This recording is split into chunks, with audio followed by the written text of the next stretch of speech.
Hey everyone, it's Brian Cookay, and today I'm going to show you the 3 reasons why I switched from the new Sony XM5 to their previous model XM4. With the release of the Mark V, it may look like the Mark IV lost its luster, but that's not necessarily the case. While the XM5 are newer, the XM4 still stands among the best noise-cancelling headphones available. If you are considering which one to buy, I suggest that you go see the review of the XM5 I recently did, and then come back here to have a bigger picture on what my experience is with both headphones. Anyway, the first reason why I decided to switch from the XM5 to the XM4 is because of their price difference. It may sound obvious, but being the previous model in the line, they come at a lower price of $350, and in reality they can be easily found in discount for as low as $260, that being what I actually paid for them. For that price, they are an absolute deal, and that still today makes them a great choice to pick. If you like me are not an audio expert and use headphones for simple stuff like listening to music, watching videos and other, you will actually notice that there is not a big performance gap between them, as the XM4 still delivers exceptional noise cancelling and they sound just as good as the XM5.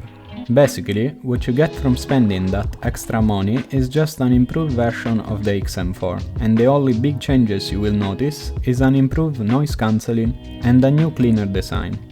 That can make it hard for some people to justify $400 headphones, as with that money you can instead invest in their previous model and a new chair for your setup, for example, as I did. The second reason why I chose the XM4 is because their footprint is much smaller.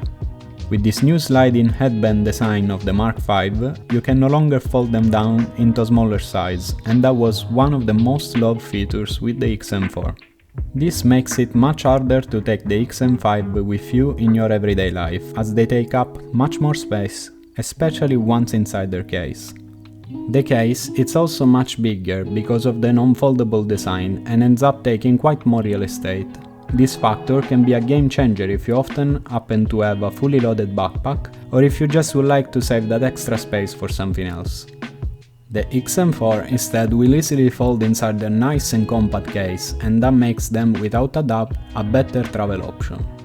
The case also feels like it will last forever, and we even have an extra pocket on the outside, if you want to have easy access to something like a USB-C cable for charging the headphones, for example.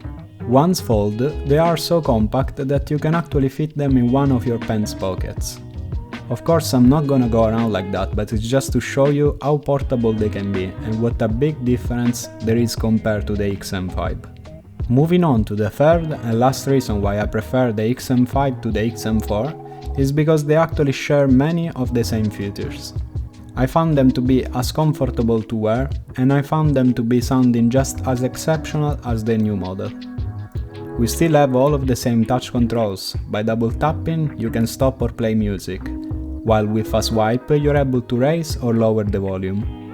With an horizontal swipe you can skip between tracks, and by covering the right ear cup with the palm of your hand, you are going to temporarily deactivate the noise cancelling feature, so that you're able to talk or listen in specific type of scenarios. We still have the ability to speak to chat and to power automatically off the headphones when they are taken off from your head. We can also still choose to use them between 2 devices simultaneously, and that's so much value, especially for how much they cost me. I honestly as well really like the design of the XM4. I know many people complained in the past about the look of this headset and found it pretty basic and not that premium looking. I honestly thought the same thing the first time I saw them, but I can tell you that the more I actually looked at them, and the more I changed my mind. I for example started noticing that they actually look much better once on your head, because they have a smaller design that doesn't stand out too much. With a smaller design, I mean that the ear cups are not as big as the XM5, and that is something I found annoying after a while owning them. This is not a great reason maybe to consider buying them or not, but it's still something that pushed me to the XM4, and worth noticing is that with the XM4 you're actually able to fold them down flat around your neck, and that is yet another thing that you're not able to do with the new model.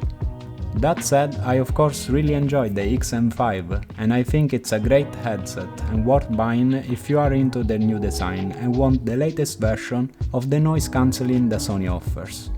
But if you are instead looking to spend less and you like the small size and all the other features that the XM4 offer, then you got yourself a very great deal that you will appreciate for a long time. With this is a wrap, and I hope that sharing my experience has been helpful in deciding which headset is fitting your needs best, and I remember you to leave a like and subscribe if you enjoyed this video. I will catch you guys next. Peace, Cookie out.